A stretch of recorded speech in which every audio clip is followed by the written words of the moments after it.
अंबेडकर राष्ट्रद्रोही थे, अंबेडकर धर्मद्रोही थे। अंबेडकर ने लगातार धर्म की आलोचना की आड़ में अंग्रेजों की चाटुकारिता की। जो व्यक्ति अंग्रेजों की सरकार में लेबर मिनिस्टर रहा हो उसको हम भारत रत्न दे रहे हैं। दलित सताए भी जा रहे हैं, ऐसा भी नहीं है कि बिल्कुल नहीं सताए जा रहे हैं, नहीं सताए जा रहे, नहीं, कभी सताए नहीं गए। ये सच है कि अंबेडकर ने इस देश के लिए कुछ नहीं किया, इस धर्म के लिए कुछ नहीं किया, इस संविधान के लिए कुछ नहीं किया। नहीं, वो बाहर से आए लोग हैं, वो अफ्रीकन लोग हैं, मुगलों के साथ आए लोग हैं। आप उनकी जीन तो जानिए। मुगलों से आए हुए लोग हैं, मुगलों के साथ अफ्रीका, जितने आजकल के अंबेडकर की बिरादरी है सब, दे ऑल आर अफ्रीकन्स। आप जीन मिला दीजिए, चेहरा मिला दीजिए। किसी की हिम्मत नहीं है, फर्जी सनातनी जो भी है नरेश अग्रवाल पर कुछ कह दे। सीता जी को जीन पिलाएगा, हनुमान जी को ठर्रा पिलाएगा। जो अंबेडकर ने बौद्ध धर्म की स्थापना की, बौद्ध धर्म की स्थापना अंबेडकर वाला अंबेडकर ने की। उन्होंने कहा इस बौद्ध धर्म का बुद्ध से कोई संबंध नहीं है। भगवान को गाली दे लीजिए, मनुस्मृति को गाली दे लीजिए, रामचरितमानस जला दीजिए, कुछ नहीं होगा। आप अंबेडकर के खिलाफ एक लफ्ज नहीं बोल सकते। अंबेडकर यही सिखा के गए, हम ब्रह्मा विष्णु महेश को नहीं मानते, हम गौरी गणेश को नहीं मानते। मत मानो, घर में रहो। अशोक ने कभी बौद्ध धर्म स्वीकार नहीं किया। बौद्ध धर्म जैसी कोई कल्पना है भी नहीं। बौद्ध धर्म का कोई उल्लेख कहीं नहीं है। आपने नहीं, आपने SC/ST एक्ट की बात किया, 1989 में आया। जब माना गया कि जब अन्य कानून CRPC, IPC ये सब थे ही, वह निर्मूल साबित हो रहे हैं, प्रभावी नहीं हो रहे हैं और उनके ऊपर उत्पीड़न बढ़ रहा है, तो यह लाया गया कानून, यह चल ही रहा था। अब हम आपको थोड़ा सा सुप्रीम कोर्ट की तरफ ले चलते हैं। चीफ जस्टिस ऑफ इंडिया दीपक मिश्रा की खंडपीठ ने यह देखा कि इस कानून का दुरुपयोग हो रहा है, तो उन्होंने एक आदेश पारित किया कि यदि जाति सूचक शब्दों का प्रयोग होता है तो जांच करके 1 सप्ताह के अंदर अपराध दर्ज होगा। फिर उन्होंने कहा यदि मार करके हाथ पैर तोड़ दिया गया, सिर मुड़वाया गया, सांघातिक चोट पहुंचाई गई तो तुरंत होगा। इस मामले में जिन 3 बाबाओं की बात आप कर रहे हैं, तो जो बड़े बाबा हैं उन्होंने, उनके तरफ से एक SLP दाखिल की गई, विशेष अनुमति याचिका, कि साहब फिर से हमारी बात सुन लीजिए। उन्होंने SLP स्वीकार कर लिया। सुनवाई हो ही रही थी कि अध्यादेश ले आकर के उसको और मजबूत कर दिया। मजबूत यह कर दिया कि एप्लीकेशन देते ही अपराध दर्ज होगा, अगर अपराध दर्ज नहीं होगा तो उसके ऊपर कार्रवाई होगी, और अन्य कई मामले और भी मजबूत उसको कर दिया, जिसका दुरुपयोग भी हो रहा है। दलित सताए भी जा रहे हैं, ऐसा भी नहीं है कि बिल्कुल नहीं सताए जा रहे हैं, नहीं सताए जा रहे, नहीं, कभी सताए नहीं गए। अच्छा। दलितों ने शुरू से, वो जब खेती करते थे हमारे साथ तो भी सताते थे। खेत पूरा हमारा, अन्न पूरा उनका है, आप कुछ कह नहीं सकते थे। चूंकि आपको 2 बच्चे, उनके 10 बच्चे, तो दलितों ने तब से ही सताया है। उसके बाद अंबेडकर का उदय हुआ। नहीं, थोड़ा सा सुधारिए उसको। मैं देख रहा हूं, थोड़ा सा प्रैक्टिकल बात, सारा खेत आपके पास, प्रैक्टिकल बात। हम देखिए, हमको चुनाव नहीं लड़ना है ना, कोई हमको भी नहीं लड़ना है, आपको भी नहीं लड़ना है, तो हम लोग स्वच्छ चर्चा करें। आप भी जो वस्त्र पहने हैं उसका भी, स्वच्छ, और अपने धर्म का जो मानव धर्म है, बिल्कुल। देखिए, सताने की बात नहीं है, माना कि प्यार मोहब्बत थी। हम लोग भी बचपन में चाचा कहते थे, दादा हम भी कहते थे, सब कहते थे, उनको कलेवा लेकर के जाते थे और बड़ा सम्मान करते थे, वो लोग भी सम्मान करते थे। लेकिन ठीक है, खेती बाड़ी तो हमारे पास थी, सारे संसाधन हमारे पास था। यह बात सही है कि काफी कुछ उनके साथ जो हुआ है वह नहीं होना चाहिए, लेकिन आज तो नहीं हो रहा है। कभी नहीं हुआ, कभी नहीं हुआ। अरे उनके पास 2 बिस्वा खेत, आपके पास 20। भाई, वो बाहर से आए लोग हैं, वो अफ्रीकन लोग हैं, मुगलों के साथ आए लोग हैं। आप उनकी जीन तो जानिए।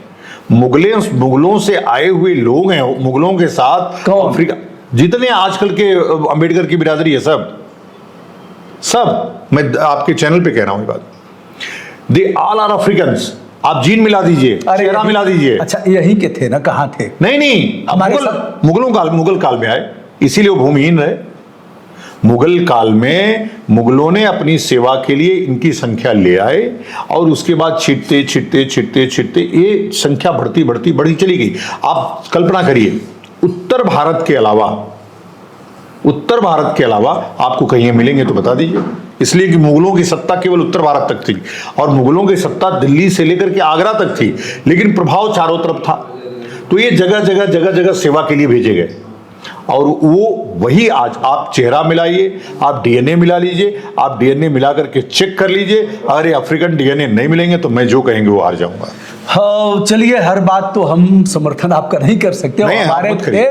हमारे हैं और हमारे रहेंगे। भाई, मैं तो- हमारे ही हैं और कहीं अब डीएनए देखिए डीएनए होगा भी तो हमारे होंगे, इसलिए कि हम तो वसुधैव कुटुंबकम में विश्वास रखने वाले लोग हैं। हम तो अमेरिकन लोगों को भी अपना मानते हैं, हम अफ्रीकन वालों को मानते हैं, हम इटली वालों को मानते हैं, हम ऑस्ट्रेलिया वालों को मानते हैं, हम सबको मानते हैं पूरे अरे विश्व मानना में। क्या है, क्योंकि हम तो समावेशी लोग हैं। तो विश्व मार्यम, बस। पूरे विश्व को हम श्रेष्ठ हाँ, बनाएंगे और हाँ, विश्व मानेंगे श्रेष्ठ। हाँ, ऐसा सच। हमारा मानना है। बिल्कुल। लेकिन जो सच स्वामी है- जी, स्वामी प्रसाद मौर्य यदि भारतीय जनता पार्टी में 5 साल थे और 2022 का जब चुनाव आया तो पलटा मार गए। 5 साल तक उन्होंने कैबिनेट मंत्री के रूप में प्रतिभाग किया था। उस समय किसी ने कुछ नहीं कहा। स्वामी प्रसाद मौर्य तब भी बोलते थे, कुछ न कुछ अक्कड़ बक्कड़ बम्बे बोलते ही रहते थे, किसी ने कुछ नहीं किया। और आज ऐसा हो रहा है उनके साथ। नंबर 1। नंबर 2, स्वामी प्रसाद मौर्य ही क्यों, अन्य लोग भी हैं और जिनकी आरती उतार रहे हैं लोग। अब चलिए मैं आपको ले चलता हूं राज्यसभा में। राज्यसभा में एक राज्यसभा का सदस्य कहता है, राज्यसभा में मैं आपको सुनवा देता हूं आप चाहेंगे तो। कह रहा है भिस्की में विष्णु बसें, भिस्की में विष्णु बसें, रम में बसें श्री राम, जिन में माता जानकी ठर्रे में हनुमान सियावर रामचंद्र की जय। ऐसे बोलता है राज्यसभा में, देश का सबसे बड़ा सदन है। उस समय वह समाजवादी पार्टी से राज्यसभा का सदस्य था। आप अग्रवाल को कह रहे हैं? हाँ, पूरा नाम जानते समझ हैं गया ना? मैं। हाँ, नरेश अग्रवाल। हाँ। और बाद में सनातनी लोगों ने आरती उतार करके कहा हमारा नेता कैसा हो, नरेश अग्रवाल जैसा हो। किसी की हिम्मत नहीं है, फर्जी सनातनी जो भी है, नरेश अग्रवाल पर कुछ कह दे। सीता जी को जिन पिलाएगा, हनुमान जी को ठर्रा पिलाएगा, भिस्की में विष्णु बसें, रम में बसें श्री राम, जिन में माता जानकी ठर्रे में हनुमान सियावर रामचंद्र की जय। और हरिहर निंदा सुने जो काना, हो ही पाप गोघात समाना, और जाके प्रिय न राम वैदे ही तजिए ताहि कोट बैरी सम, यद्यपि परम सने ही। क्या कहेंगे नरेश अग्रवाल पर, और इन लोगों पर क्या कहेंगे जिन लोगों ने पाउन बनाया उनको। देखिए क्या है, स्वामी प्रसाद मौर्य ही क्यों, नरेश अग्रवाल पर आइए। देखो स्वामी प्रसाद मौर्य, अब वो नरेश अग्रवाल की जो बात थी उस पे तमाम प्रतिकार हुए उनके ऊपर। क्या हुआ? नहीं, बहुत धरना प्रदर्शन हुआ, मुझे याद है, और लोगों ने उस पे एफआईआर करने की मांग की। शायद कुछ एफआईआर हुए भी हो, कुछ मुझे नहीं हुआ, याद नहीं आ रहा। पर स्वामी प्रसाद वो एक बार सदन में बोला, उसके बाद फिर उसने क्षमा भी मांगी। किससे क्षमा मांगा? नहीं, वो किससे क्षमा मांगा, कोई दिखा दीजिए। हमारे पास है, वो दिखा दूंगा मैं आपको। स्वामी प्रसाद मौर्य जो थे, जब तक बीजेपी में थे तब तक भगवान के दरबार में जाते थे, संघ की शाखा में जाते थे और सब जगह चाटुकारिता करते थे। जैसे ही वो बीजेपी छोड़े वैसे ही बौद्ध हो गए, वैसे ही धर्मद्रोही हो गए। बौद्ध भी हो गए, बौद्ध दलाई लामा भी है, उससे वो कभी आलोचना नहीं करता, हमारे साथ आके रुद्राभिषेक भी करता है, सब करता है। बौद्ध होना कोई पाप नहीं है। लेकिन अम्बेडकराइट बौद्ध, जो अम्बेडकर ने बौद्ध धर्म की स्थापना की, बौद्ध धर्म की स्थापना अम्बेडकर वाला अम्बेडकर ने की। उन्होंने कहा इस बौद्ध धर्म का बुद्ध से कोई संबंध नहीं है, ये न्यू बुद्धिज्म है। और ये न्यू बुद्धिज्म की 22 प्रतिज्ञाएं हैं। वो जो 22 प्रतिज्ञाएं हैं उस पर अपराध दर्ज होना चाहिए यदि कोई व्यक्ति बोले तो। वो इससे भी, नरेश अग्रवाल के स्टेटमेंट से भी खतरनाक है। वो जो 22 प्रतिज्ञाएं हैं उस पर हमको लड़ाई लड़नी है और उस पर लड़ाई लड़ेंगे। और स्वामी प्रसाद मौर्य उस 22 प्रतिज्ञाओं वाले बौद्ध हैं, बुद्ध वाले नहीं है। बुद्ध वाले, बुद्ध से कोई इन सबों का लेना देना नहीं है। इनकी विरासत अम्बेडकर है। इन्होंने कहा कि विरासत बचाओ, तो विरासत बचाना अम्बेडकर की। अम्बेडकर राष्ट्रद्रोही थे, अम्बेडकर धर्मद्रोही थे। अम्बेडकर ने लगातार धर्म की आलोचना की आड़ में अंग्रेजों की चाटुकारिता की। ये देश कभी भूलेगा नहीं कि जो व्यक्ति अंग्रेजों की सरकार में लेबर मिनिस्टर रहा हो उसको हम भारत रत्न दे रहे हैं, उसको हम सम्मान दे रहे हैं। आपको पता है 1993 से पहले, नहीं, आप इसको संशोधित करिए, अम्बेडकर राष्ट्रद्रोही थे ऐसा कह करके आप क्या संदेश उन्होंने देना लिखा बॉवेल को पत्र। ये देखिए, जो बातें हम कह रहे हैं वो हम न्यायालय में कह चुके हैं। हम ही बात हमको नहीं, वाक और अभिव्यक्ति की आजादी है, संविधान का अनुच्छेद बावन मिश्राम हमको ले जा चुके, बावन मिश्राम हमको कोर्ट ले गए और हम वहीं बोले इस बात को कि अंबेडकर जिन बातों को कह रहे हैं, अंबेडकर ने चिट्ठी लिखा कि अभी यह देश आज़ादी के लायक नहीं है और आप आज़ादी कर देंगे तो ये कांग्रेस पूरी तरह से सवर्णों की सत्ता स्थापित हो जाएगी और हम लोगों का शोषण होगा, इसलिए अभी इसको आज़ादी मत दिलवाइए, सत्ता हस्तांतरण, आज़ादी तो कुछ थी नहीं, सत्ता हस्तांतरित मत कीजिए। बॉवेल ने विचार करने लगा उस पर, तभी सरकार वहाँ बदल गई लंदन में, और सरकार बदली तो व्यवस्थाएं तेजी से चल गई, नहीं तो अगर बॉवेल रहता देश सत्ता हस्तांतरित कभी नहीं होता। इसलिए कि अंबेडकर का प्रभाव इतना ज्यादा था, अंबेडकर चुनाव हार गए थे, उसके बाद भी बॉवेल ने ही उनको संविधान सभा में रखवाया। और ये सच है कि अंबेडकर ने इस देश के लिए कुछ नहीं किया, इस धर्म के लिए कुछ नहीं किया, इस संविधान के लिए कुछ नहीं किया, फर्जी नैरेटिव सेट करके उनको संविधान निर्माता बना दिया गया। जिस तरह से चंद्रशेखर रावण को ला करके बीजेपी ने जेल से निकाल करके एमपी बनाया, वैसे ही अंग्रेजों ने अंबेडकर को उठा करके संविधान सभा में डाल दिया और अंबेडकर को महिमा मंडित किया। फिर चुप हो गए वो, चूंकि कांग्रेस की सत्ता थी।